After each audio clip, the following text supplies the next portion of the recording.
नमस्कार, cooking with वंदनामध्ये आपलं स्वागत आहे। आज आपण घरगुती अंड्याची रसावाली भाजी बघणार आहोत, जी खूपच सोपी आहे पण खायला खूपच टेस्टी लागते। तर बघा, त्यासाठी मी इथं 5 अंडे बॉईल करण्यासाठी ठेवलेले आहेत आणि आपले अंडे बॉईल होत आहे तोपर्यंत आपण मसाला तयार करून घेणार आहोत।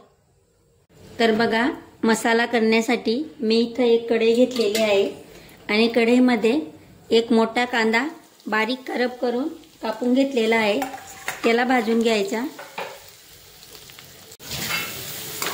आणि कांदा भाजत असताना त्यामध्ये आलं आणि लसूणच्या काही पाकळ्या सुद्धा भाजून घ्यायच्या।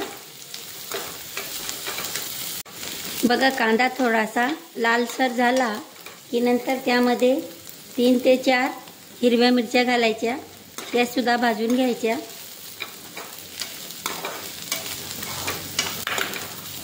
त्यानंतर बघा, याप्रमाणे एका साईडला कांदे करायचे आणि टमाटर सुद्धा भाजून घ्यायचे। आणि टमाटर सॉफ्ट होण्यासाठी त्यात थोडंसं मीठ घालायचं, जे करून आपले टमाटर लवकर सॉफ्ट होतील।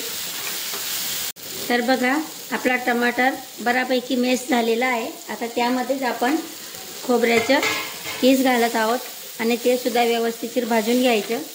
खोबरं लवकर घालायचे नाही, नाहीतर ते जळू शकतं। ते फक्त आपल्याला भाजायचे आहे, त्याला जाळायचं नाही। तर बघा, आता आपला मसाला पूर्णपणे भाजला गेलेला आहे। आता आपण त्याला एका प्लेटमध्ये काढून घेणार आहोत आणि थंड होऊ द्यायचा। थंड झाल्यानंतर त्याला मिक्सरमध्ये एकदम स्मूथ असं पेस्ट तयार करून घ्यायचं। थोडं थोडं पाणी घालायचं, जे करून आपलं पेस्ट एकदम स्मूथ होईल। बघा, आता भाजी बनवण्यासाठी मी इथं एक कढई घेतलेली आहे आणि कढईमध्ये 3 पड्या असं तेल घालत आहे। नॉन व्हेजला थोडं तेल जास्तीचंच लागतं, तुम्हाला हवं असलं तर तुम्ही थोडं कमी सुद्धा वापरलं तरी चालेल।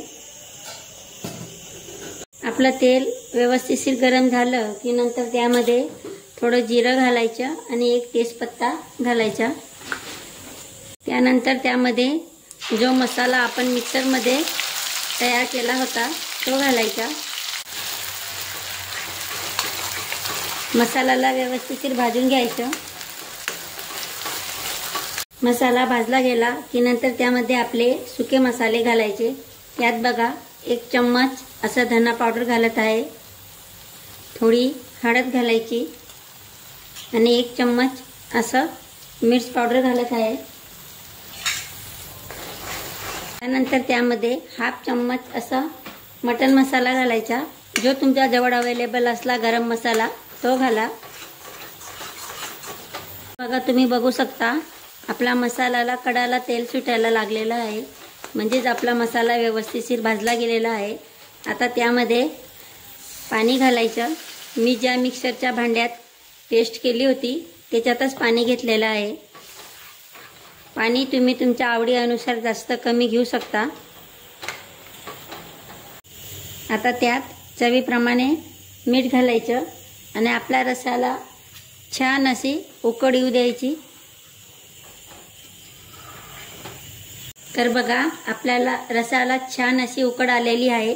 त्यानंतर मी इथं एका अंड्याचे 4 पीस असे कट केलेले आहे आणि आता ते पीस आपण या रस्यात घालूया। तुम्हाला हवं असलं तर तुम्ही एका अंड्याचे 2 पीस सुद्धा करू शकता किंवा पूर्ण अख्खं अंडं सुद्धा त्याच्यात घालू शकता। पण ह्याप्रमाणे पीस करून जर आपण रस्यात घातले तर ते लहान लहान पीस असतात, त्यासाठी त्यामध्ये रसा छान असा मुरतो आणि आपले अंड्याचे पीस सुद्धा खूपच टेस्टी लागतात। तुम्ही नक्की एकदा ह्याप्रमाणे ही भाजी करून बघा, ही खूपच टेस्टी लागते।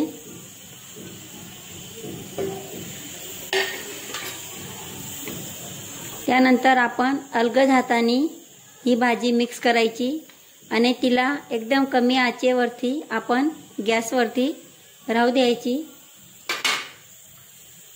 ती कमी आचेवर जितका जास्ती वेळ गॅसवरती राहील तितकी आपली भाजी टेस्टी होईल।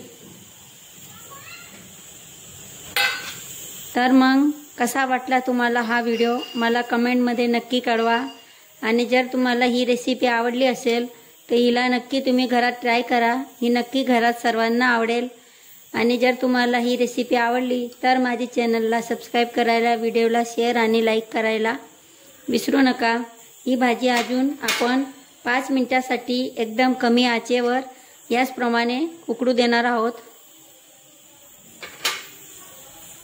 तर मग बघा, तयार आहे आपलं घरचं जेवण, झणझणीत अंड्याची रसावाली भाजी. त्यामध्ये तुम्ही लिंबू पिळा आणि भाजीचा चव अजून वाढवा. तर मग कसा वाटला तुम्हाला हा व्हिडिओ मला कमेंटमध्ये नक्की कळवा. धन्यवाद.